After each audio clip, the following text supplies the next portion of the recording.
Hi friends, this is Harry. Cinema bus அப்டேட்டில் அடுத்தது ஒரு சூப்பரான ஒரு தகவலோடு வந்திருக்கேன். அதாவது இந்தியன் செகண்ட் பார்ட் பார்த்தினாக்கா எந்த அளவுக்கு இப்போ வந்து பாக்ஸ் ஆஃபீஸில் வந்து சொதப்பி இருக்குது அப்படின்றது அந்த பாக்ஸ் ஆஃபீஸ் நம்பர்ஸை பார்த்தாலே தெரியும். முதல் நாள் வசூலே வந்து எல்லாம் ஒரு அட்லீஸ்ட் ஒரு 100 கோடியாக தோடும் அப்படின்னு சொல்லிட்டு எல்லாருமே பயங்கர எக்ஸ்பெக்டேஷன் கொடுத்தாங்க. ஆனால் வந்து ரொம்பவே சொதப்பி இருக்குது. அதே சமயம் விமர்சன ரீதியாகவும் பார்த்தீங்கன்னா ரொம்பவே பலத்தமாக அடி வாங்கியிருக்கு அப்படின்னு சொல்லணும். ஏன்னா சங்கருக்கு இந்த நிலைமை வரும் அப்படின்னு சொல்லிட்டு சத்தியமாக நான் எதிர்பார்க்கல. எப்பேற்பட்ட மனுஷன் என்ன மாதிரியான ஒரு படங்களை கொடுத்த ஒரு டேரக்டர் இன்னைக்கு எந்த நிலைமையில் வந்து நிற்கிறாருன்றது தெரியுது.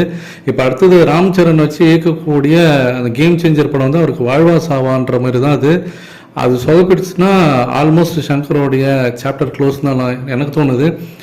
இந்த நிலையில் தான் சன் பிக்சர்ஸ் வந்து இப்போ நெல்சனை கூட்டு ஒரு விஷயத்தை வந்து அவர் காதுபட வந்து ஒரு விஷயத்த சொல்லிட்டு இருக்காங்க இன்னைக்கு காலையில்.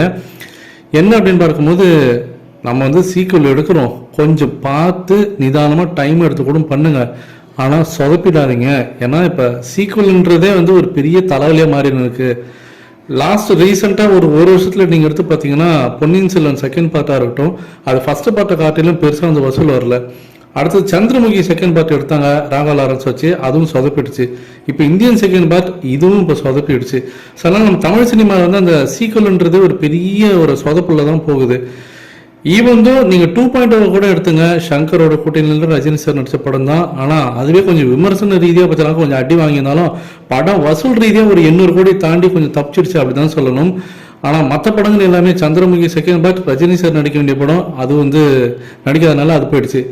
பொன்னியின் Selvan second part Rajini sir first பார்ட்டுக்கு கொடுத்த அந்த ஆடியோ லான்ச்சில் பேசின அந்த ஸ்பீச்சுக்கான ஹைப்பில் அந்த படத்தோடைய வசூல் வந்துச்சு. செகண்ட் பார்ட்டில் ரஜினி சார் அட்டன் பண்ணவே இல்லை ஆடியோ லான்ச்சை, படம் சொதப்பிடுச்சு. Indian second part Rajini sir வந்து இப்போ எந்த அளவுக்கு மிஸ் பண்ணுறாரு சங்கர் அப்படின்றத அவர் ஒரு மேடையில் பேசினதான் ஞாபகத்துக்கு வருது. இப்போ தான் சன் பிக்சர்ஸ் வந்து என்ன சொல்கிறாங்கன்னா, நெல்சன் கிட்ட இதெல்லாம் பார்த்துங்க, நம்ம படம் அந்த மாதிரி ஆகிடக்கூடாது, வேற லெவலில் நின்று பேசணும். அரண்மனையெல்லாம் பாருங்கள், 4வது பார்ட்டெல்லாம் தாண்டி போயின்னு இருக்காங்க, அந்த மாரி நம்ம படம் வந்து நின்று பேசணும். அதனால டைம் எடுத்துங்க. உங்களுக்கு பட்ஜெட் ஏதாவது பிரச்சனை சொல்லுங்க, இன்னும் கூட நம்ம பட்ஜெட் ஏற்றிக்கலாம். ஆனால் படம் முதல் பாகத்தை காட்டிலும் 2வது பாகம் வேற லெவலில் இருக்கணுன்றதை மட்டும் அட்வைஸ் பண்ணியிருக்காங்களா. நெல்சன் வந்து அந்த சீரியஸ்னஸை புரிஞ்சுக்கிட்டாரு அப்படின்ற மாதிரி தகவல் வந்து இருக்கு. நீங்கள் எந்த அளவுக்கு ஜெயிலர் செகண்ட் பார்ட் எதிர்பார்த்து காத்திருக்கீங்க அப்படின்றத மறக்காம கீழே சொல்லுங்க ஃப்ரெண்ட்ஸ்.